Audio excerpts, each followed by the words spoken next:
السلام علیکم ورحمۃ اللہ لا حول ولا قوة الا باللہ حسبنا اللہ ونعم الوکیل یا حی یا قیوم برحمتک استغیث لا الہ الا انت سبحانک انی کنت من الظالمین ربنا آتنا من لدنک رحمة وهیئ لنا من امرنا رشدا اللهم صل على محمد وعلى آل محمد واصحاب محمد وازواج محمد وامة محمد اجمعین الى یوم الدین آمین.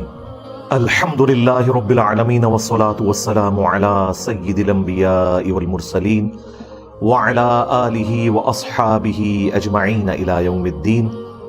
الحمدللہ آج 2024 کو سنڈے کے دن ہمارا یہ پبلک سیشن نمبر 133 ہوگا.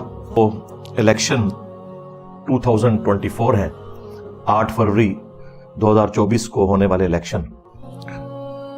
آج کے اس ماڈرن دور کے اندر جن ملکوں کے اندر ڈیموکریسی ہے، ان ملکوں میں قوموں کے لیے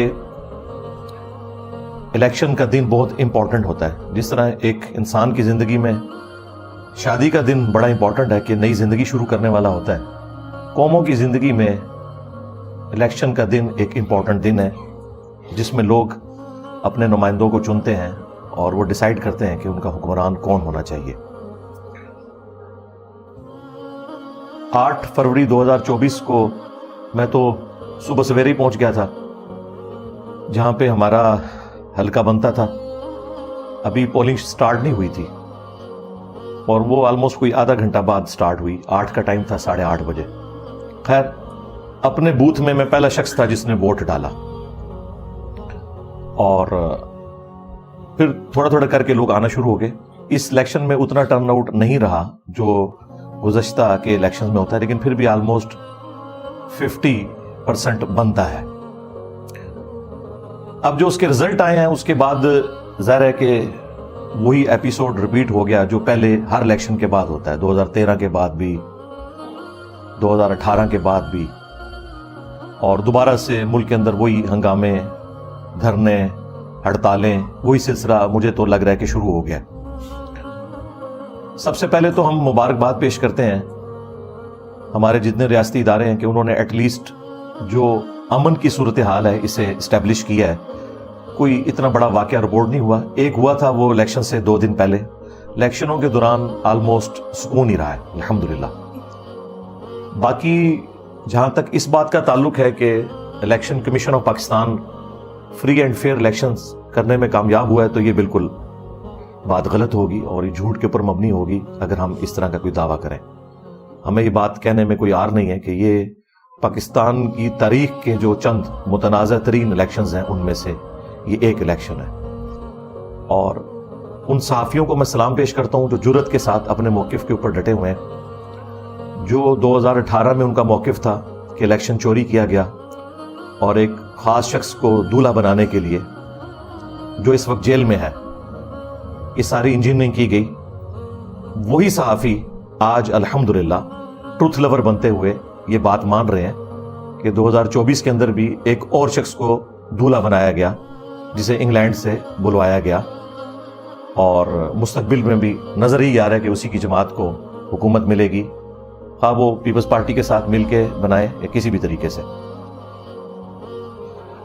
اور اس میں میں top of list Geo T V کو ان کی دلیری کو سلام کہتا ہوں، اور پی ٹی آئی والوں سے تو میں ریکویسٹ کروں گا کہ معافی مانگے جیو ٹی وی سے. ان لوگوں نے اے آر وائی کی خبریں سن کے اس زمانے میں جیو کے بارے میں پروپیگنڈا کیا کہ یہ بکا ہوا ہے. جیو آج بھی وہیں کھڑا ہوا ہے جہاں 2018 میں تھا کہ الیکشن چوری نہیں ہونے چاہیے. حالانکہ ان کے اوپر کتنا پریشر ہے آپ ان کی نشریات دیکھیں، بلکہ اب تو پی ٹی آئی کے آفیسز میں بھی جیو کی نشریات چل رہی ہیں اور جیو ہو رہی ہے ہر طرف. اس کا مطلب ہے کہ ہمارا موقف اس وقت درست تھا کہ حامد میر صاحب ہوں، شاہ زیب خانزادہ ہوں، یہ لوگ اصولوں کے اوپر کھڑے ہوتے ہیں. غلطی لگ سکتی ہے، پیغمبر نہیں ہے وہ، لیکن اپنے اصول پہ کھڑے رہتے ہیں. اسی طریقے سے منصور علی خان صاحب بڑی دلیری کے ساتھ بات کر رہے ہیں جنہوں نے میرا انٹرویو بھی ریکارڈ کیا تھا اکیڈمی میں آ کے. اس کے علاوہ بھی اعزاز سید صاحب ہیں، عمران شفقت صاحب ہیں، بڑے اچھے طریقے سے وہ گفتگو کر رہے ہیں. مطیع اللہ جان صاحب، یعنی یہ لوگ اپنے ان اصولوں کے اوپر کھڑے ہوئے ہیں کہ 2018 میں بھی غلط ہوا، 2024 میں بھی غلط ہوا. ہاں یہ الگ بات ہے کہ 2024 میں زیادہ غلط ہو گیا, نمک مرچ کچھ زیادہ ڈال گیا, لیکن یہ جو تکلیف آج پی ٹی آئی کاٹ رہی ہے یہی تکلیف نون لیگ نے کاٹی تھی, لیکن الٹیمیٹلی وہ اسمبلیوں میں بیٹھ گئے تھے. میرا خیال یہ ہے کہ پی ٹی آئی کو بھی چاہیے کہ اسمبلیوں میں بیٹھ جائیں, حکومت میں اگر نہیں بھی وہ آتے تب بھی انہیں ایک سٹرونگ اپوزیشن کا کردار ادا کرنا چاہیے تاکہ حکومت میں آئے ہوئے لوگوں کا قبلہ درست رہے.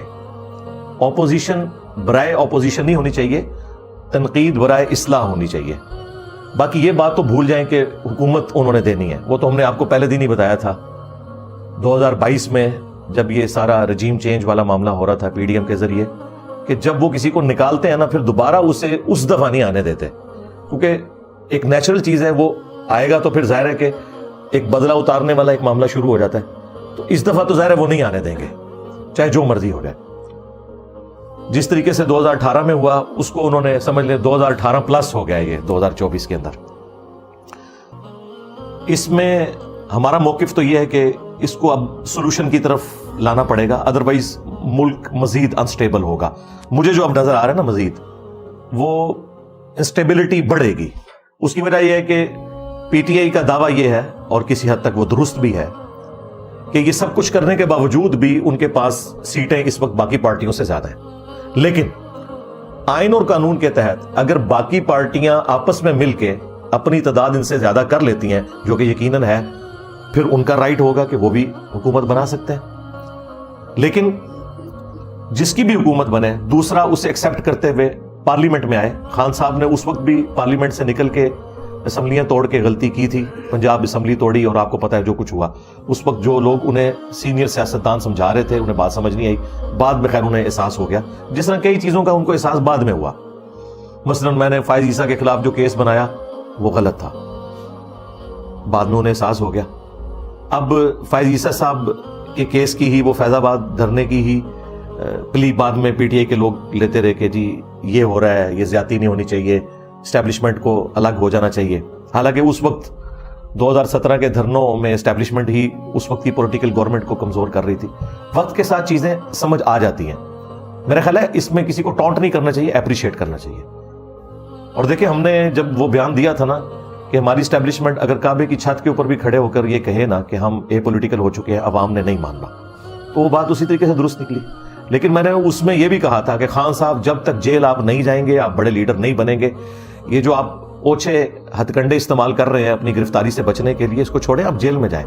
دیکھیں جیل میں جانے نے ان کو پے کیا ہے, اس پہ تر رہا. یہ جو ایک دم اتنے سارے ڈیسیژن آئے اس سے بھی لوگوں کی ہمدردی ان کے لیے بڑھی اور اوورآل ان کی جماعت کو فائدہ ہوا.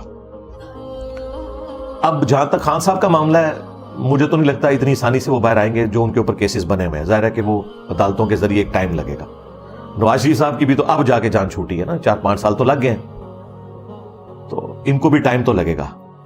لیکن اس دوران عوام الناس کا ایٹیچیوڈ کیا ہونا چاہیے؟ خصوصاً ہمارے اس پلیٹ فارم کے ساتھ تو زیادہ تر ینگ ایج کے لوگ وابستہ ہیں. ہم ان سے یہی کہیں گے کہ آپ نے کسی بھی ایکسٹرا جوڈیشل ایکٹیویٹی کا حصے دار نہیں بننا اس معاملے میں. یہ جو لوگ وی لاگز کر کر کے آپ کا لہو گرما رہے ہیں نا, یہ لوگ at the end of the day تو سائڈ پہ ہو جائیں گے, یا شاید یہ لوگ تو افورڈ کر سکتے ہیں, ان کی فیملیز افورڈ کر سکتی ہیں, ان کے پاس اتنا پیسہ ہے. لیکن عام جو دیہاڑی داڑ بندہ ہے اس کا کام نہیں ہے کہ وہ اس طرح کی ایکٹیویٹیز میں شامل ہو کے الٹیمیٹلی پکڑا جائے اور پیچھے خاندان والے بھی رل جائیں. تو یہ جو وی لاگرز ہیں نا, یوٹیوبرز ہیں, اور چند اس قسم کے جذباتی صحافی جو جذباتی ایفیلیشن رکھتے ہیں خان صاحب کے ساتھ, علمی نہیں رکھتے. علمی رکھتے ہوتے نا تو یہ صحافی 2018 کے فراڈ کو بھی فراڈ سمجھتے, لیکن یہ کہہ رہے ہیں جی اس وقت ٹھیک ہوا تھا, یا اس کو چھوڑیں اب آگے چلیں. نہیں, اس طرح نہیں ہوگا. ہر بندے کو اپنی غلطی ماننی پڑے گی. یہ اس قسم کے جو صحافی ہیں ان کے باتوں پہ آپ نے کان نہیں دھرنے اور اپنے مستقبل کو سپائل نہیں کرنا. اپنے سیاسی لیڈرز کو سیاسی لیڈر رہنے دیں, ان کو مذہبی پیشوا خدا کے لیے نہ بنائیں. میں رات کو بھی ایک سینئر صحافی, ہمارے بزرگ ہیں, میرے لیے بڑے قابل احترام ہیں, اور یہ مقبول جان صاحب حافظہ اللہ تعالی, ان کا وی لاگ سن رہا تھا اور وہ دبے دبے الفاظ میں عوام کو ابھار رہے تھے. مطلب میں ان سے یہ ایکسپیکٹ نہیں کر رہا تھا. اینڈ پہ جا کے تو انہوں نے یہ بھی کہہ دیا کہ جی آپ کو پتا ہے کہ لوگوں کے پاس غیر قانونی اسلحہ بھی بہت زیادہ ہے, پھر اگر زیادہ مسئلہ خراب ہوا تو لوگ اسلحہ بھی نکالیں گے. یعنی وہ بٹوین دا ورڈ کے پی کے لوگوں کو ابھار رہے تھے کہ آپ کو اسلحہ لے کے باہر نکلنا چاہیے. تو یہ تو آپ خانہ جنگی کروانے کی کوشش کر رہے ہیں. لیکن یہ جتنے بھی خان صاحب کو پھوکے چڑھانے والے صحافی ہیں نا, کسی کی یہ جرت نہیں ہو رہی اخلاقی کہ وہ مانے کہ 2018 میں بھی غلط ہوا تھا, 2024 میں زیادہ غلط ہوا. لیکن ان کے مخالفین, وہ صحافی جو اس زمانے میں 2018 کے معاملات کو غلط کہہ رہے تھے, وہ آج بھی 2024 کے معاملات کو غلط کہہ رہے ہیں, جس کا سب سے بڑا ثبوت یہ ہے کہ اس وقت جیو جو ہے وہ آنکھوں کا تارا بنا ہوا ہے پی ٹی آئی کی. ان کے دفتروں میں بھی انہی کی سکرینیں لگی ہوئی ہیں اور انہی صحافیوں کی باتیں کوٹ ہو رہی ہیں. جی سہیل وڑائچ صاحب نے یہ کہہ دیا تو حامد میر صاحب نے یہ فرما دیا. پہلے حامد میر صاحب انڈین ایجنٹ ہوتے تھے, آج کل فرماتے ہیں. یہ دیکھا آپ نے فرق, کیونکہ اس وقت اسٹیبلشمنٹ نے آپ کو گود لے کے سیم پیج کے نام کے اوپر چڑھایا ہوا تھا, جیو کے اوپر اور اس طرح کے صحافیوں کے اوپر. آج جو ہے وہ چونکہ اسٹیبلشمنٹ آپ پہ چڑھ دوڑی ہے تو اب آپ کو وہ صحافی اچھے لگ رہے ہیں. لیکن وہ صحافی اپنے اصولوں پہ کھڑے ہوئے ہیں, وہ اس وقت بھی وہاں کھڑے تھے, آج بھی وہیں پہ کھڑے ہوئے ہیں. اس لیے میں یہ کہتا ہوں ٹروتھ لور انسان کو ہونا چاہیے, مستقبل میں بھی معاملات کو دیکھنا چاہیے. باقی ہم نے تو آپ کو پہلے بتایا تھا کہ یہ اس طریقے سے ہوگا اور وہی ہونے جا رہا ہے. اور میں نے الیکشن سے پہلے بھی کہا تھا کہ اب گیم چینجر اگر کوئی بندہ ہے تو نواز شریف صاحب ہے. اس اعتبار سے نہیں کہ نواز شریف صاحب جو ہیں وہ کوئی بہت پاک صاف ہے ایز کمپیئر ٹو باقی لوگوں کے, اس اعتبار سے کہ وہ اس وقت کے دولہا ہے. جس طرح اس وقت گیم چینجر عمران خان صاحب تھے, وہ 2018 کے دولہا تھے, اس وقت وہ دولہا ہے. اگرچہ وہ خود دولہا بنے یا اپنے بھائی کو بنوائے, الٹیمیٹلی اس وقت ڈرائیونگ سیٹ کے اوپر وہ آئے ہوئے ہیں, اسٹیبلشمنٹ کی آنکھوں کا تارا بنے ہوئے ہیں. تو انہیں چاہیے کہ جو حرکتیں ان کے ساتھ پی ٹی آئی کی گورنمنٹ نے اور اس وقت کی اسٹیبلشمنٹ نے کی, اب اس وقت کی اسٹیبلشمنٹ کے ساتھ مل کے وہی سارے کام یہ اپنے مخالفین کے ساتھ نہ کریں. اور اس میں ہم انہیں زیادہ بڑا مجرم سمجھیں گے. اس کی وجہ یہ ہے کہ یہ تو دعوے دار ہیں کہ جی ہم تو سیکھ چکے ہیں اس طرح کی ساری دو نمبریاں, کیونکہ ہم نے بھی آپس میں پیپلز پارٹی اور مسلم لیگ نے 90s کی سیاست میں ایک دوسرے کے ساتھ جو زیادتی والا معاملہ کیا, اب ہم میچور ہو چکے ہیں, تو میچورٹی نظر آنی چاہیے. اب اس ساری صورتحال میں سولوشن جو مجھے نظر آ رہا ہے نا وہ ایک ہے, وہ یہ ہے کہ خان صاحب کو جیل میں جا کے ملنا چاہیے, نواز شریف صاحب کو بھی, زرداری صاحب کو بھی. عمران خان صاحب کو اعتماد میں لیے بغیر آپ پی ٹی آئی کا جو فیکٹر ہے نا, اسے آپ کنٹرول نہیں کر سکتے. ٹھیک ہے, سڑکوں پہ آنے سے آپ روک دیں گے, لیکن سوشل میڈیا کے اوپر جو طوفان بدتمیزی برپا کیا ہوا ہے پی ٹی آئی کے جو کی بورڈ واریئرز نے, خصوصاً پاکستانی فوج کے خلاف اور اداروں کے خلاف جو روڈ لینگویج یوز کرتے ہیں اور جو ایکسٹریم پہ اس چیز کو لے کے جاتے ہیں, اس کو کنٹرول کرنے کی صلاحیت صرف ایک بندے کے پاس ہے اور وہ عمران خان صاحب ہے. عمران خان صاحب ہی ان کو قابو میں لا سکتے ہیں. ادروائز اگر آپ سمجھتے ہیں کہ خان صاحب کو اندر کر کے ان کو آپ قابو کر لیں گے تو کس حد تک قابو کریں گے؟ اکثریت تو باہر کے ملکوں میں بیٹھے ہوئے ہیں. اچھا, ان میں بھی بعض لوگ ایسے ہیں کہ جن کا نہ کوئی خان صاحب سے ہمدردی والا مسئلہ ہے, نہ کوئی فوج کے ساتھ کوئی دشمنی والا ہے, وہ اپنے ڈالرز بھی بنا رہے ہیں, وہ پھر جھوٹی خبریں بھی دیتے ہیں. جس طرح وہ عادل راجہ ہے, اس کی کئی خبریں جھوٹی ثابت ہوئی ہیں. کم از کم میرے بارے میں جو اس نے کہا تھا نا کہ اس کو کوئی عہدہ مل گیا, یہ قبول کرنے والا ہے, تو وہ کدھر ہے جی عہدہ؟ میں نے کیوں نہیں قبول کیا؟ اور یہ وہ لوگ ہمیں بتا رہے ہیں, یہ عادل راجہ وہ ہے جسے اس وقت کی اسٹیبلشمنٹ نے لانچ کیا تھا اس وقت کی پولیٹیکل جماعتوں کے خلاف, پھر جنہوں نے لانچ کیا یہ انہی کے خلاف ہو گیا. تو اس طرح کے جو ویلاگرز ہیں جو روڈ لینگویج یوز کرتے ہیں, جھوٹی خبریں دیتے ہیں اور عوام میں پھیلاتے ہیں, ان لوگوں سے آپ ہوشیار رہے. جو ذمہ دار قسم کے صحافی ہیں پی ٹی آئی کے اندر, جس طرح عمران ریاض خان صاحب ہیں, مجھے ان سے بنیادی اختلاف ہے ان کی صحافت سے, لیکن ایٹ لیسٹ وہ اس لیول کے اوپر نہیں جاتے جس طرح یہ باقی معاملات کرتے ہیں. اسی طریقے سے اور بھی اوریا مقبول جان صاحب بھی, ان سے تھوڑی سی مس ہینڈلنگ ہوئی, لیکن اوورآل وہ گفتگو کافی حد تک اچھی کرتے ہیں. بیلنس تو نہیں ہوتی, ظاہر ہے کہ بیلنس گفتگو یہ لوگ نہیں کر سکتے, ان کی ہمدردیاں ہیں. جس طرح دوسری طرف بھی ایسے صحافی موجود ہیں جن کی ہمدردیاں دوسری جماعتوں کے ساتھ ہیں. لیکن ان الیکشنز کے بعد ایک خطرناک رزلٹ بڑا سامنے آیا ہے کہ ہم پنجابی لوگ, پنجاب کی اسٹیبلشمنٹ, پنجاب کی جماعتیں, خواہ وہ پی ٹی آئی ہو, نون لیگ ہو, جتنے صحافی ہیں, جتنے میڈیا چینلز ہیں, انہوں نے اپنا اخلاقی فرض اور مذہبی فرض سمجھا ہوا تھا کہ پیپلز پارٹی جو ہے نا یہ ناکام ترین جماعت ہے پاکستان کی. تو یہ پروگرام تو ان کا مر گیا, کیونکہ پیپلز پارٹی نے پہلے سے زیادہ سیٹیں لی ہیں. ان کے تو سارے آپ دیکھیں کینڈیڈیٹس لاکھوں میں جا رہے ہیں, بلکہ وہ حامد سعید کاظمی صاحب نے تو 3.5 لاکھ ووٹ لیا ہے ملتان سے, اور سندھ میں تو بالکل کلین سویپ ہے, اور سندھ میں ہمارے اسٹوڈنٹس بھی موجود ہیں. یہ بالکل سندھ کی حد تک تو ایسا ہی ہے کہ ظاہر ہے کہ بھٹو فیکٹر چلتا ہے وہاں پہ. یہ کوئی دھاندلی نہیں ہوئی ہے, وہاں کے لوگ سپورٹ کرتے ہیں پیپلز پارٹی کو, اگرچہ کمزوریاں ہیں, وڈیرا سسٹم ہے, باقی سارے معاملات ہیں. لیکن جو لوگ یہ کہتے ہیں نا کہ عوام کی رائے کا احترام ہونا چاہیے, نون لیگ والے یا پی ٹی آئی والے, اب انہیں مان لینا چاہیے کہ پیپلز پارٹی کو سندھ میں عوام کی حمایت حاصل ہے, جس طرح کہ پی ٹی آئی کو کے پی میں عوام کی حمایت حاصل ہے. جن لوگوں نے خان صاحب کے ساتھ غداری کی, لوٹے بنے, آج دیکھیں وہ نظر بھی کہیں نہیں آ رہے, ٹھیک ہے, ان کی سیاست بھی ختم ہو گئی. اور اب یہ آزاد امیدوار بھی جو ہیں, ان کو بھی میں وارن کر رہا ہوں, اگر ان میں سے بھی کسی نے غداری کی کہ جس شخص کے نام کے اوپر انہوں نے ووٹ لیے ہیں اس کے ساتھ غداری کی, تو اگلی دفعہ یہ بھی پھر الیکشن سے باہر ہی ہوں گے, ان کے ساتھ بھی یہی کچھ ہوگا. یہ ہمیشہ سے عوام فیصلہ کر دیتی ہے, اور کے پی والے لوگ تو آپ کو پتہ ہے پٹھان ہے, اور پٹھان تو قبر تک دشمنی نبھاتے ہیں, اور انہوں نے نبھا کے بتائی ہے. بہرحال میں ان الیکشنز کے بعد کوئی خوش نہیں ہوں. اس کی وجہ یہ ہے کہ مجھے تو حالات بگڑتے ہوئے نظر آ رہے ہیں.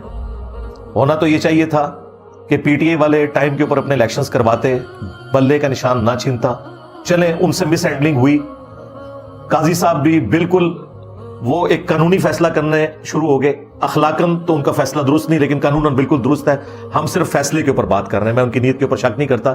ظاہر ہے کہ میں نے اس وقت بھی ایک مثال دی, اور وہ اس کو ایسی مقبولیت حاصل ہوئی کہ کئی صحافیوں نے بھی وہ مثال کوٹ کی ہے کہ اگر کوئی شخص موٹر وے کے اوپر 140 کی سپیڈ پہ جا رہا ہے اور اسے پکڑ کے چلان کیا جائے, تو وہ کہے کہ میری والدہ فوت ہو گئی تھی, میں نے جنازے میں پہنچنا ہے, تو ٹھیک ہے چلان آپ دیں اور جنازے میں چلے جائیں.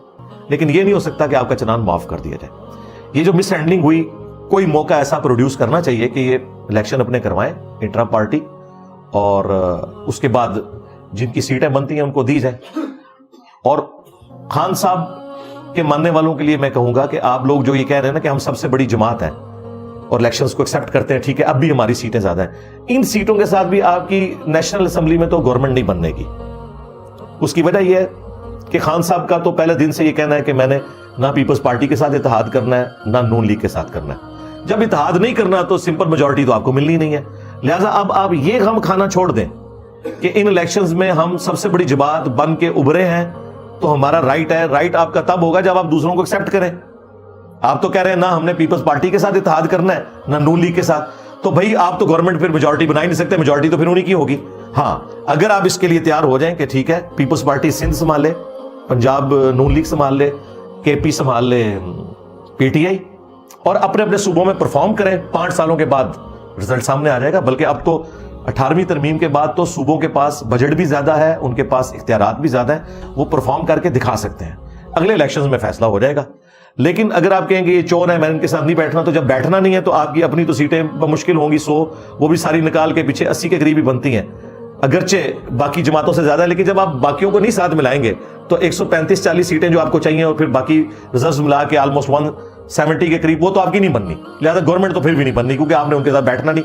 کیونکہ آپ کو پتا ہے کہ اگر آپ نون لیگ یا پیپلز پارٹی کے ساتھ اتحاد کریں گے تو آپ کا اپنا ووٹر آپ کو چھوڑ جائے گا, کیونکہ ان کے دماغ میں آپ نے یہ بٹھایا ہوا تھا کہ یہ چور ہے اور میں چوروں کے ساتھ نہیں بیٹھوں گا, تو آپ کا اپنا بیانیہ ختم ہو جائے گا. حالانکہ بیٹھنے میں کوئی حرج نہیں, پاکستانی ہے. اگر آپ نان اسٹیٹ ایکٹرز کو, جنہوں نے اسلحہ اٹھا کے پاکستانی فوج کو قتل کیا, پاکستان کی عوام کو قتل کیا, ان کے ساتھ مذاکرات کر سکتے ہیں, تو پاکستان کی سیاسی جماعتیں ان کے ساتھ آپ نہیں مذاکرات کر سکتے. ٹھیک ہے, اختلاف رائے رکھیں, ہمیں دیکھیں کتنا سخت اختلاف رائے میں رکھتا ہوں, لیکن نماز بریلیوں کے پیچھے بھی پڑھ لیتا ہوں, دیوبند کے پیچھے بھی, اہل حدیث کے پیچھے بھی, شیعہ کے پیچھے بھی. نہ صرف نماز پڑھتا ہوں, چندے بھی دیتا ہوں. الگ سے مسجد کوئی نہیں بنائی, چندہ بک نہیں بنائی. کیوں کہ اس طرح نفرت پھیلتی ہے. لوگ کہتے ہیں انجینئر صاحب نے بھی جو ہے وہ عوام الناس کو بڑا وائلنٹ کر دیا. میں نے یہ وائلنٹ تو نہیں کیا کہ ان کے پیچھے نماز نہیں پڑھنی ہے, چور ہے. میں نے کہا ان کے عقیدوں سے اختلاف ہے, یہ ہمارے بھائی ہیں, جس طرح ہم گمراہ تھے یہ بھی بیچارے گمراہ, انہیں پتہ نہیں ہے, انہیں اس سے نکالنا ہے. نہ کہ یہ کہ ان سے نفرت کرنی ہے, ان کے پیچھے نماز نہیں پڑھنی, مسجد لادہ سے بنا لو. یہ تو ہم نے کبھی نہیں, نہ کوئی پارٹی بنائی, نہ کوئی چندہ بک بنائی. یہ ڈفرنس میں آپ کو بتا رہا ہوں. جو لوگ مجھے اور خان صاحب کی سوچ کو ایک کہتے ہیں نا, ایک فیکٹر میں تو ایک ہے کہ انہوں نے بھی ینگ جنریشن کو پالیٹکس میں انٹر کیا, جو لوگ پالیٹکس میں کوئی دلچسپی نہیں رکھتے تھے, اور ہم نے بھی پڑھے لکھے طبقے کو دین کے ساتھ جوڑا اس اعتبار سے کہ وہ بکش مسلمان بنے. لیکن جو اگلے والا فیکٹر ہے نا کہ دوسروں سے اتنی نفرت کرنا کہ ہم نے ان کے ساتھ بیٹھنا بھی نہیں, رشتے بھی نہیں کرنے, ان کے اوپر آوازیں کسنی ہے, آپ اسکول میں ان کے بچے چلے جائیں تو ان کے اوپر آوازیں کسنی ہے, یہ کام نہیں. ہم نے پیسو بنایا ہے لوگوں کو. انہوں نے ایکٹیو سے بھی آگے کوئی ایکٹیو پلس بنا دیا کہ نہیں ان کو یہ کہنا ہے. یہ میں آپ کو ڈفرنس بتا رہا ہوں تاکہ آپ کو یہ چیز کلیئر ہو. تو خان صاحب ہی اس اعتبار سے تھوڑی ٹالرنس دکھائیں اور ان کے ساتھ بیٹھنے کے لیے تیار ہوں. اور اس میں انیشیٹو جو ہے وہ لینا ہے پھر نواز شریف صاحب نے. جائیں جیل میں بیٹھے, بھلے اس میں عدلیہ کے لوگوں کو شامل کریں, اسٹیبلشمنٹ کے لوگ شامل ہو جائیں, لیکن سولوشن کی طرف جائیں. ڈنڈے کے زور کے اوپر وقتی طور پہ تو حل نکل آئے گا. ابھی IMF کی قسطیں آنے والی ہیں, اس سے پہلے اب نیکسٹ بجٹ میں بہت زیادہ ٹیکسز لگنے ہیں, لوگوں کی چیخیں نکلنی ہیں. خواہ یہ PTI کی گورنمنٹ بھی آ جائے نا, چیخیں پھر بھی نکلنی ہیں. نون لیگ کی گورنمنٹ آ جائے تب بھی چیخیں نکلنی ہے, پیپلز پارٹی کی گورنمنٹ آ جائے تب بھی چیخیں نکلنی ہے. کیونکہ ظاہر ہے ہم نے پیسہ لے کے کھایا ہوا ہے اتنے عرصے سے, تو واپس کرنا. یہ تو نہیں کہ جی وہ قرضہ مانگ کے واپس تو اور آپ کہیں گے آیا جے غوری, اس طرح تو نہیں ہوتا. ایسا تو نہیں ہوتا ماڈرن ورلڈ کے اندر. وہ لے کے کھایا ہوا ہے تو واپس تو کرنا ہے. اچھا کئی لوگ کہتے ہیں جی ان کو آپ قرضہ واپس کریں, سود واپس نہ کریں, کوئی سود حرام ہے. جدو لہر سود لالچی سود. تو اگر کسی کے ساتھ اس طرح کی سود والی ڈیلنگ ہوئی ہے وہ آپ کو پوری تو کرنی ہے. ہاں ہم نے کسی کو سودی قرضہ دیا ہوا ہے تو ہم سود معاف کر سکتے ہیں, وہ الگ بات ہے. لیکن جن سے ہم نے لیا ہوا ہے وہ تو سود کو جائز سمجھتے ہیں. ہمارے ناجائز ہونے سے ہم معاف تو اس طریقے سے نہیں کروا سکتے. ہاں ریکویسٹ کر کے دیکھ لیں, وہ آپ کی مرضی ہے, لیکن اس طرح تو نہیں ہوتا ماڈرن ورلڈ کے اندر. بہرحال میں تو نواز شریف صاحب سے, زرداری صاحب سے, اور آرمی چیف سے, اور چیف جسٹس سے, اور عمران خان صاحب سے, سب سے ریکویسٹ کروں گا کہ ملک کا سوچیں.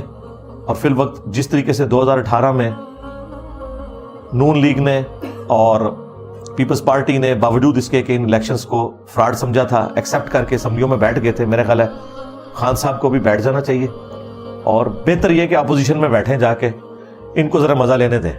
ٹھیک ہے, کریں یہ گورنمنٹ. اور اگر گورنمنٹ لیتے ہیں تو جو بھی لے گا وہ پھر تختہ مشق بنے گا. اس وقت گورنمنٹ لینے کا مطلب یہ ہے کہ آپ نے اپنی پالیٹکس کو خراب کرنا ہے, کیونکہ اتنی جلدی یہ معاملہ سیدھے ہونے والے نہیں ہیں. لیکن عوام کی جو امنگیں ہیں ان کے اوپر اترنا چاہیے پورا. اور یہ جو دھاندلی والا ایشو ہوا, اور جو فارم 45 اور 47 کے جو کنفلکٹ آ رہے ہیں, وہ منصور علی خان صاحب نے بڑے اچھے طریقے سے واضح کیے ہیں. عدالتوں میں کیسز چلیں گے, پتہ نہیں کیا کچھ آگے ہونا ہے یہ معاملہ. تو بہتر یہ ہے کہ اسے مل بیٹھ کے سالو کیا جائے. عدالتوں میں یہ مسئلے حل نہیں ہونے, میں آپ کو بتا دوں. نہ روڈز پہ چڑھنے سے مسئلے حل ہونے, یہ مل بیٹھ کے مسئلے حل ہونے ہیں. اور جب تک مل بیٹھ کے اپنے معاملات کو سیدھا نہیں کریں گے, اسی طریقے سے ہم لڑتے بھرتے رہیں گے. یعنی میں تو دیکھ رہا ہوں آلموسٹ پچھلے 4-5 دن سے پوری قوم جو ہے نا وہ ایک تکلیف کے نیزے کی نوک کے اوپر ہے کہ اب آگے کیا بن رہا ہے. ٹھیک ہے, یہاں پہ بھی اب آپ دیکھ لیں, آج پولیس کی جو نفری ہے وہ کوئی ڈفرینٹ ایجنسیز کے لوگوں نے سنبھالی ہوئی ہے. کیوں؟ ہماری جو پنجاب پولیس ہے وہ مصروف ہے اس وقت. سعد رضوی صاحب نے کوئی کال دی ہوئی ہے اور وہ بندے اکٹھے کر رہے ہیں. ٹھیک ہے, اب ظاہر ہے جب بندے جائیں گے خرچہ ہوتا ہے, پھر کوئی خون خرابہ بھی ہو جاتا ہے, اس طریقے سے معاملات چلتے جاتے ہیں. تو میں تو یقین مانے کہ اس حوالے سے کافی پریشان ہوں, اور امید کی کرن صرف یہ ہے کہ آپس میں بیٹھیں. اگر یہ بیٹھیں گے نہیں, اسی طریقے سے ایک دوسرے کے خلاف پروپیگنڈا کرتے رہیں گے, ایک دوسرے کو نیچا دکھاتے رہیں گے, اور پھر اعلانیہ معافی بھی مانگے. میں خان صاحب سے تو ریکویسٹ کروں گا 2018 کی ایکٹیویٹی کے اوپر اعلانیہ قوم سے معافی مانگے, اور معافی یہ بھی مانگے اور ان کے جو سہولت کار تھے اس وقت کے اسٹیبلشمنٹ کے لوگ, ان سے بھی معافی منگوائیں. اور اس کے بعد 2024 میں جو کچھ ہوا اس میں بھی معافی مانگی جائے. اور اگر آپ کہیں گے کہ اس کو چھوڑو آگے چلو, تو اس طرح تو معاملہ نہیں ہو سکتا. اب دیکھیں نا نواز شریف صاحب کا موقف آپ ذرا ان کی نظر سے بھی سمجھیں نا. وہ یہ کہہ رہے ہیں کہ میں 2017 میں ملک چل رہا تھا, آپ نے چلتے پہیے کے اندر وہ جس طرح موٹر بائک کا پہیا تاروں والا جا کے ڈنڈا دے دیا, آپ نے ڈنڈا بھی ٹوٹ گیا, پہیا بھی ٹوٹ گیا, مجھے آپ لوگوں نے نکال دیا. اس کے بعد میرے خلاف پروپیگنڈا کیا اسٹیبلشمنٹ کے ذریعے, PTI کو یوز کر کے مجھے اتنا ان پاپولر کر دیا کہ میں نے اگلا الیکشن کیسے جیتنا تھا. لہٰذا آپ میرے کیسز بھی ختم کریں اور مجھے دوبارہ انڈو کروا کے 2017 پہ لے کے آئیں, جس کی کوشش ہوئی 2024 کے اندر. ان کی نظر سے دیکھیں, وہ کہتے ہیں انڈو کریں. یہ کہتے ہیں ہمارے ساتھ زیادتی ہو رہی ہے, تو وہ کہتے ہیں بھائی 2018 میں تو ہم پاپولر تھے, آپ لوگوں نے ہمیں گورنمنٹ سے کیوں باہر نکالا, ایک چلتی ہوئی گورنمنٹ کو. تو دونوں کے پوائنٹس اپنی جگہ سٹرونگ ہیں, یہ ذہن میں رکھیے گا. یہ کوئی پھینکنے والی باتیں نہیں ہیں, اس کا حل صرف بیٹھ کے ہوگا. اور اگلی بات میں بڑی خطرناک کرنے لگا ہوں, یہ مسئلہ خان صاحب کی زندگی میں تو سالو ہو سکتا ہے, خدا نہ خواستہ ان کی موت کے بعد سالو نہیں ہوگا, یہ میں آپ کو بتا دوں. ہاں, میں اکثر یہ کہتا ہوں باپا جانی جو ہے الیاس قادری صاحب, اپنی تمام کمزوریوں کے باوجود ان میں ایک خوبی ہے کہ نان اسٹیٹ ایکٹر نہیں ہے وہ. انہوں نے ڈنگ نکال دیا اپنی جماعت کا, ورنہ جتنی بڑی وہ جماعت ہے اگر وہ اس کو وائلنٹ کرنا چاہے تو ملک پورے میں آگ لگانا باپا جانی کے لیے کوئی مسئلہ نہیں ہے. لیکن آپ دیکھتے ہیں جب کوئی ایکٹیویٹی ہوتی ہے, ایون ممتاز قادری بھی ان کا مرید تھا, انہوں نے اسے بھی کنڈیم کیا کہ اس طریقے سے قانونی ہاتھ میں لینا چاہیے. اس کی وجہ سے انہوں نے خادم رضوی صاحب کی بھی گالیاں کھائیں, تحریک لبیک بھی ان کے خلاف ہوئی, حنیف قریشی صاحب بھی ان کے خلاف ہوئے, لیکن ان کا یار یہ کوئی طریقہ نہیں ہے کہ قانون ہاتھ میں لیا جائے. تو باپا جانی نے جس طرح اپنے ماننے والوں کی تربیت کی ہے, ہم امید کرتے ہیں کہ ان کی وفات کے بعد ان کی لیگیسی آگے چلے گی. لیکن خان صاحب نے جو تربیت کی ہوئی ہے, اگر انہوں نے اپنی زندگی میں اس قبلے کو درست نہ کیا تو ان کی وفات کے بعد خدا نخواستہ مجھے تو مزید حالات بگڑتے ہوئے نظر آئیں گے. یہ میں اسٹیبلشمنٹ کو بھی بالکل کلیئر کٹ بتا رہا ہوں کہ جو کچھ آپ لوگوں نے کروانا ہے نا خان صاحب کی زندگی میں کروائیں. جس طریقے سے بھی خان صاحب کو قائل کرنا ہے وہی آگے پی ٹی آئی کے سپورٹرز کو قائل کر سکتے ہیں, ڈنڈے کے ذریعے, کیسز کے ذریعے, عدالتوں کے ذریعے, ڈرا دھمکا کے. آپ چند ایک لوگوں کے ساتھ تو کر لیں گے, لیکن جو لوگ باہر بیٹھے ہوئے ہیں, 1 کروڑ پاکستانی باہر بیٹھا ہوا ہے, ان میں سے بھی میجورٹی پی ٹی آئی کے سپورٹر ہیں. اور اس کی وجہ یہ ہے کہ انہیں گراؤنڈ ریئلٹیز کا کم پتہ ہے. جن کو پتہ ہے ان کو پتہ ہے کہ بھی دونوں طرف لوگ ایک جیسے ہیں. فرق ہے, ٹھیک ہے, میں مانتا ہوں, لیکن آئیڈیلزم کہیں بھی نہیں ہے, وہ سب کو پتہ ہے. ابھی کتنی عجیب بات ہے کہ 450 بندوں کے نام ہوں پاناما میں اور ایک بندے کو فارغ کیا جائے. جس طرح کے توشہ خانہ میں کئی لوگوں کے نام ہیں, کیس ایک بندے کے خلاف بنایا گیا عمران خان صاحب کے. تو آپ اینالوجی دیکھیں, سیم ہے. اور پیچھے اس کے وہی مسئلہ ہے جو ہمارا شروع سے ہم بتا رہے ہیں آپ کو. پاکستان بنتے ہی ہمیں وہ مرض لگ گیا تھا کہ یہاں ڈیموکریٹک ویلیوز نہیں ہے, اور دوسرا طبقہ جو اسٹیبلشمنٹ کا ہے وہ اتنا اسٹرانگ ہو چکا ہے کہ ان کے سامنے کوئی بھی کھڑا نہیں ہوتا. لیکن یہ اس وقت لمحہ فکریہ ضرور ہے کہ اس وقت کوئی ایک پولیٹیکل جماعت بھی نہیں ہے جو اسٹیبلشمنٹ سے دل کے ساتھ کھڑی ہو. مجبوراً کھڑے ہوئے ہیں. پیپلز پارٹی کبھی بھی بھٹو کے قتل کو نہیں بلا سکتی, اور نواز شریف صاحب کے ساتھ تو ہر دفعہ ہوا. اگر وہ فوج کے حق میں بیان بھی دے دیں تو وہ بیان ہی ہے. اور باقی جو کسر نکالی ہے خان صاحب کے ساتھ انہوں نے کر کے, اس کے بعد تو آپ بھول جائیں کہ کوئی ایسا پاپولر بندہ لے کے آپ لانچ کریں کہ جو آپ کے فضائل لوگوں کو سنائے اور قائل کرے. وہ والا معاملہ تو اب ختم ہو گیا. ہاں, اب اس سے آگے چلیں. وہ تو میں نے آپ کو شروع میں بتایا تھا کہ جب پاپولر لیڈر سامنے آتے ہیں پھر یہ معاملات ہوتے ہیں. اور یہ اچھی بات ہے اگر اس میں غلوف نہ ہو کہ فوج کا کام نہیں کہ وہ سیاست میں لچ تلے. اور یہ ان کا 1.5 لائن کا جو حلف ہے نا, اس میں بھی لکھا ہوا ہے کہ میں سیاست میں کردار ادا نہیں کروں گا. لیکن جب جب موقع ملتا ہے ادا کرتے ہیں, اور پھر وہ کہتے ہیں کہ جی وہ ہم اس لیے کرتے ہیں کہ ہم ملک کو چوروں کے حوالے کر دیں. تو بھائی جن کے حوالے رہا آپ کے ادارے سے وہ کون سے پاک صاف نکلے؟ صدر ایوب, ضیاء الحق, مشرف, کیا انہوں نے نقصان نہیں پہنچایا؟ آپ کے سامنے انہوں نے بھی تو نقصان پہنچایا ہے, بلکہ ہماری آنے والی نسلیں بھگتیں گی یہ جو کچھ انہوں نے کیا. جو ایوب خان ہے اس نے تو قبلہ ہی بدل دیا, ڈیموکریٹک ویلیوز ہی ختم کر دی ملک سے. ٹرو ڈیموکریسی آئی نہیں سکی, اس نے پہلا مارشاء اللہ لگایا. ضیاء الحق نے سنی شیعہ اختلاف یہاں پہ عام کیا, کلاشم کوف کلچر, ہیروین, شیعہ کافر نعرے ٹوائلٹس کے اندر, افغان وار کی وجہ سے یہاں پہ اسلحہ آ گیا. اور پھر جو کچھ کیا ہے مشرف نے, ہمیں امریکہ کی جنگ میں جھونک کے ملے تو بمشکل کوئی 20-25 ارب ڈالر, لیکن نقصان ہمارا ہزاروں ارب ڈالرز میں ہو گیا. اور جو ہمارے مینٹل ماڈلز بدل گئے کہ مسجد میں بھی لوگ اپنے آپ کو محفوظ نہیں تصور کرتے. تو انہوں نے جو کچھ کیا اس کے بدلے میں اگر آپ پولیٹیکل لیڈرز کو دیکھیں تو انہوں نے بہت کچھ دیا ہے. بھٹو صاحب نے ایٹامک پروگرام شروع کیا, نواز شریف صاحب نے موٹر ویز بنوائی, ایٹامک بلاسٹ جو ہوئے اس میں سب سے بڑا کردار ان کا تھا. بے نظیر کی وجہ سے میزائل ٹیکنالوجی ملک کے اندر آئی. عمران خان صاحب نے اسلاموفوبیا کے حوالے سے جو کچھ انٹرنیشنل لیول کے اوپر آواز اٹھائی ہے وہ ایک ریمارکیبل کام ہے. اور سب سے بڑی بات کہ وہ ہماری ینگ جنریشن جو پالیٹکس سے نفرت کرتی تھی انہیں مین پالیٹکس کے اندر داخل کیا. یہ خان صاحب کا بہت بڑا کریڈٹ ہے. اور خان صاحب وہ لیڈر ہیں کہ آرتھوڈاکس قسم کا جو مذہبی طبقہ ہے وہ بھی انہیں پسند کرتا ہے, اور دوسری طرف جو لبرل قسم کے مسلمان ہیں وہ بھی انہیں پسند کرتے ہیں, جو پسند کرنے والے ہیں. باقی آپ کو ہر جگہ لیفٹ یا لیفٹ کے لوگ نظر آئیں گے یا رائٹ کے, یہاں پہ لیفٹ اور رائٹ مکس ہوئے ہیں. تو اس اعتبار سے پولیٹیکل لیڈرز کو بٹھا کے کوئی درمیان کا سلوشن نکالا جائے, اور خان صاحب سے تو میں اس حوالے سے ریکویسٹ کروں گا کہ اپنی ضد چھوڑیں. جو آپ یہ کہتے ہیں میں نے نہیں بیٹھنا, آپ خود ہی آ کے ہمیں کہتے رہے کہ جی ہم ٹی ٹی پی کے ساتھ بھی مذاکرات کریں گے, ہم انڈیا کے ساتھ بھی کریں گے. تو یار اگر انڈیا اور ٹی ٹی پی کے ساتھ مذاکرات ہو سکتے ہیں تو پیپلز پارٹی اور نون لیگ کے ساتھ بھی, ایم کیو ایم کے ساتھ بھی ہو سکتے ہیں. یعنی اینالوجی تو ایک بنائے نا یار. یہ کام تو نہ کریں کہ بھائی آپ لوگ مطلب ایک جگہ ایک ایکسٹریم رویہ اڈاپٹ کیے ہوئے ہیں اور دوسری جگہ جو ہے وہ آپ بالکل نارمل بیہیو کر رہے ہیں. ایک اصول رکھیں, یا تو ان کے ساتھ بھی پھر وہی والی بات کریں نا, لیکن وہاں ان کو سمجھ ہے کہ اس طرح کرنے کا کوئی فائدہ نہیں. 2017 کے دھرنوں میں جو نون لیگ چیخ رہی تھی کہ یار اس سے ملک کی اکانومی کو نقصان ہو رہا ہے, وہی دھرنے جب خان صاحب کے دور کے اندر ٹی ایل پی نے دیے, خان صاحب نے آ کے جو تقریریں کی وزیر اعظم کی حیثیت سے ٹی وی پہ آ کے, وہ وہی باتیں تھی کہ اس طریقے سے تو ملک جام ہو جائے گا, اس طریقے سے اگر ہم یورپین یونین کے ساتھ بگاڑ لیں گے تو ہماری اکانومی کا کیا بنے گا. یہ باتیں ان کو اس وقت یاد نہیں آئی تھی, بعد میں آ گئی, بعد میں آئی. بس ٹھیک ہے, اب اپنا قبلہ درست رکھے اور ان باتوں کو یاد رکھا کریں. میں چاہ رہا تھا کہ میں یعنی الیکشنز کے حوالے سے ضرور بولوں. اس کی وجہ یہ ہے کہ اس کو آپ صرف پولیٹیکل میٹر نہ سمجھیں. اس وقت یہ ظلم کے خلاف بولنا بھی ہے, پلس جو اس وقت پاکستانی نیشن جو میجورٹی مسلمانوں کے اوپر مشتمل ہے ان کا ایک بنیادی مسئلہ بنا ہوا ہے.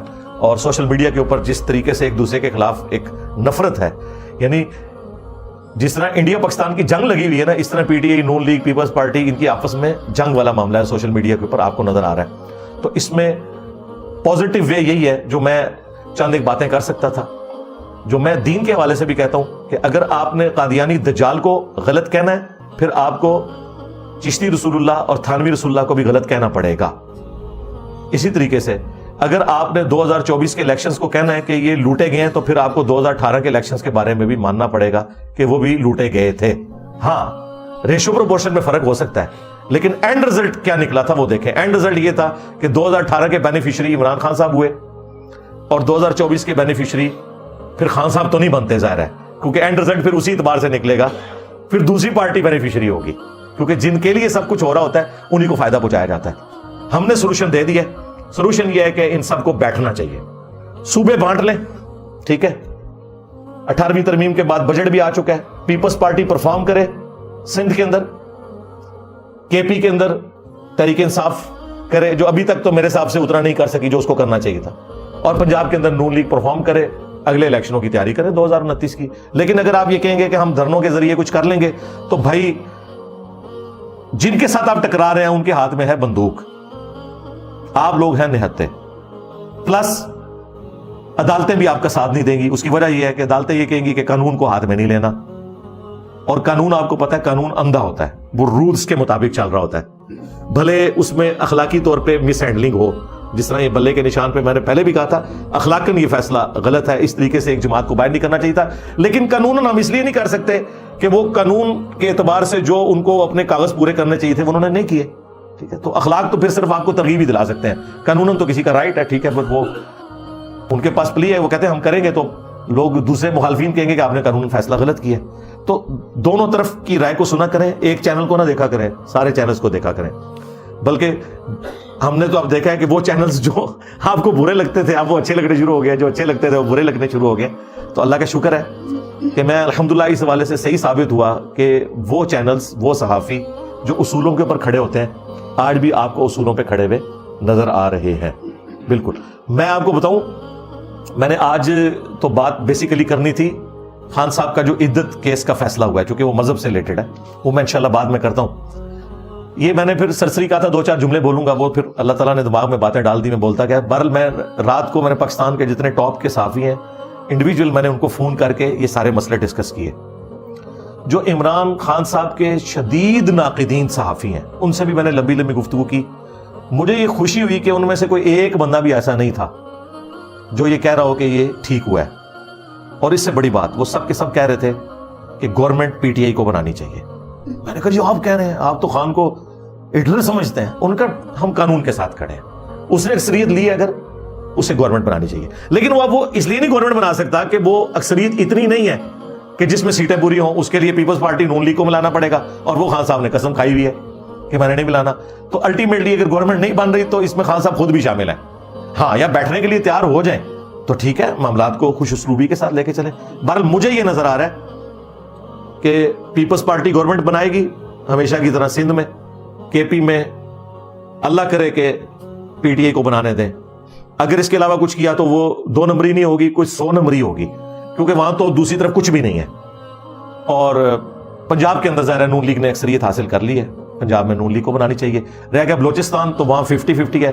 میرا خیال ہے وہاں پہ چوتھی پارٹی کو موقع دینا چاہیے, مولانا فضل الرحمان صاحب کو, کیونکہ وہاں پہ پیپلز پارٹی نے 11 سیٹیں لی ہیں, 10 لی ہیں نون لیگ نے صوبائی اسمبلی کی, اور 6-7 مولانا فضل الرحمان نے بھی لی ہیں. ٹھیک ہے, وہاں یہ سیکریفائز کریں, ایک صوبہ مولانا فضل الرحمان کے حوالے بھی کریں, انہیں کہہ دیا آپ یہاں پرفارم کریں. اور میں آپ کو بتاؤں یہ بڑے سوٹیبل ایک اپروچ ہوگی, کیونکہ بلوچستان میں جو اس وقت وہ اختلاف ہے نا, اس کو اگر آپ کاؤنٹر کر سکتے ہیں نا تو ایک مذہبی فیکٹر سے کر سکتے ہیں, کیونکہ بلوچستان میں زیادہ تر یعنی جو مذہبی طبقہ ہے وہ اسی مکتب فکر اور اسی جماعت کو پسند کرتا ہے جس سے مولانا فضل الرحمان صاحب ہیں. تو ٹھیک ہے, ان کو وہاں پہ اکوموڈیٹ کریں تاکہ یہ بھی کہیں دھرنوں پہ اور وہ سازشوں پہ نہ آ جائیں, ورنہ کے پی میں انہوں نے خان صاحب کو آرام نہیں کرنے دینا. تو یہ چاروں صوبے اس طریقے سے بانٹ لیں اور معاملات کو آگے لے کے چلیں. باقی دھرنوں سے احتجاج سے کچھ بھی نہیں نکلنا, جس طرح 2018 میں کچھ نہیں نکلا تھا نا, جو دولہا تھا وہ دولہا بن گیا. ابھی بھی جو دولہا ہے, خواہ وہ نواز شریف صاحب ہوں یا شہباز شریف صاحب ہوں یا بلاول بھٹو, لیکن یہ بہت دور کی بات ہے, زیادہ تو انہی 2 بڑوں کے چانسز ہیں, انہوں نے دولہا بن جانا ہے. اور جو دولہے بنے ہیں ان سے ریکویسٹ یہ ہے کہ وہ اپنے مخالفین کے ساتھ وہ سلوک نہ کریں جو آپ کے مخالفین نے اپنی حکومت میں آپ کے ساتھ کیا تھا. تو یہ ہم پیار محبت سے ایک میسیج دینا چاہتے تھے, امید ہے ہمارے بڑوں تک یہ میسیج پہنچ گیا ہوگا. اب انشاءاللہ تعالی ہم ڈسکس کریں گے دوسرے والا جو عدت کیس کا فیصلہ ہے اس کو, لیکن تفصیل میں جانے سے پہلے ایک دفعہ درود شریف پڑھ لیں. اللہم صلی علی محمد وعلی آل محمد واصحاب محمد وازواج محمد وامت محمد اجمعین الی یوم الدین, آمین.